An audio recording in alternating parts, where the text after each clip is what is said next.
Долина широкие,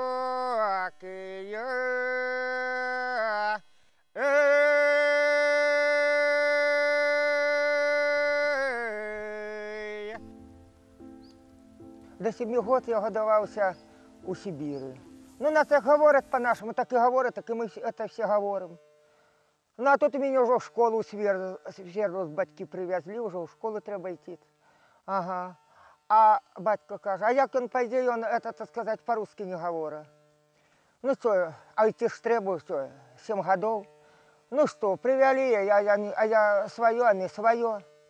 Ну і поставили до логопеду. Каже, говорить, молоко. А я говорю, якое молоко, когда молоко? Я говорю, як по-другому ты ще говорит. Я раза 3-4 до ходил, а я на меня ломаю. А я говорю, больше ты не будешь меня ломать, я к тебе больше не пойду. И я не стал ходить. Когда меня в армию забрали, а я в Казахстане служил, а там ни лесочков, ни гаечков, ничего нема. Одна пустошь. А тут так зробилось, что привезли к нам доски. А доска была такая сосна, як вот это наши сосны. Ага. А смоляная смола на ей аж прямо соковита такая. Я эту кору отодрал, и я ее 2 года под подушку тримал. Эдак мне сумно станет. А я понюхаю эту смолу, эту кору, и мне добро становится. Я чую, так сказать, родное свое, что тягне сила некая. Она как магнит притягивает до себе. И я для себя одразу только уже ведал, что я демобилизуюсь, не пойду ни в институт заканчивать, ничего. Поеду на Беларусь и буду коров доить. Вот и все. Вставай, спячи, застилай столы, ставля пироги, карет наливце, а мы будем пировать, тебе сказывать. Моя предки ушли в Сибирь в 1890 году. Наши ушли. И они в самую тайгу ушли. Зверя много, и лосей, и медведей.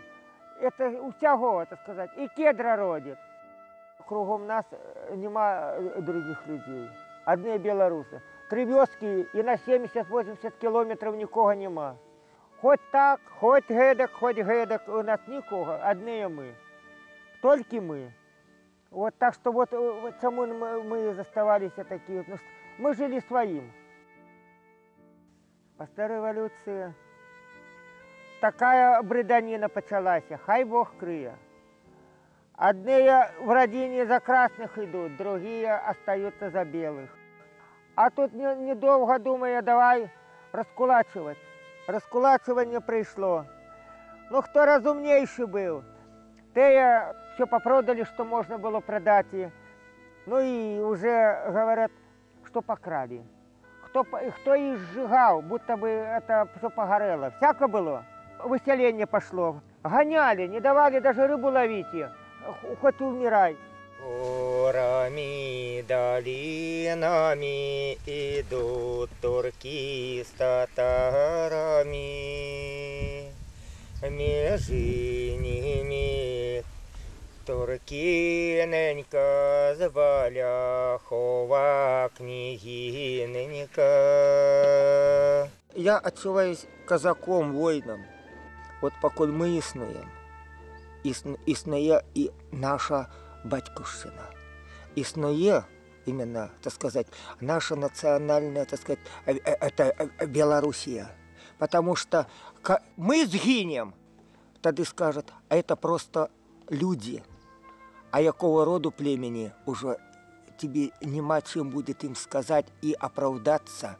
Бо человек, который не разумеет своих песен, як этот человек, своей мовы, як жить. Я беру за кудрово стояла, да кто иде не миная, да беру ломай. Мару, чтобы мои дети повернулись на Беларусь и им дать то, что во мне. Чтобы они чули, побачили свой край, нашу мову, чтобы они как бы тебе сказать, ведь для чего ж мы дети? Для того, чтобы продолжить род и племя наше. И вот для этого, так сказать, но в чужом краю это вельми тяжко зробить. Только на своей земле, среди своих, когда они чуют мову, когда они бачат наши лясочки, гаечки, вот тогда пробуждение любви ко всему, что это мое, это не чужое. Вот як. А для себя мару, чтобы мои кости упокоились, так сказать, на этой земле. Мару, чтобы вот то, что вот тут сидит, чтобы это можно было так людям дать, чтобы это людям до людей дошло, чтобы они чули, ведали наше все.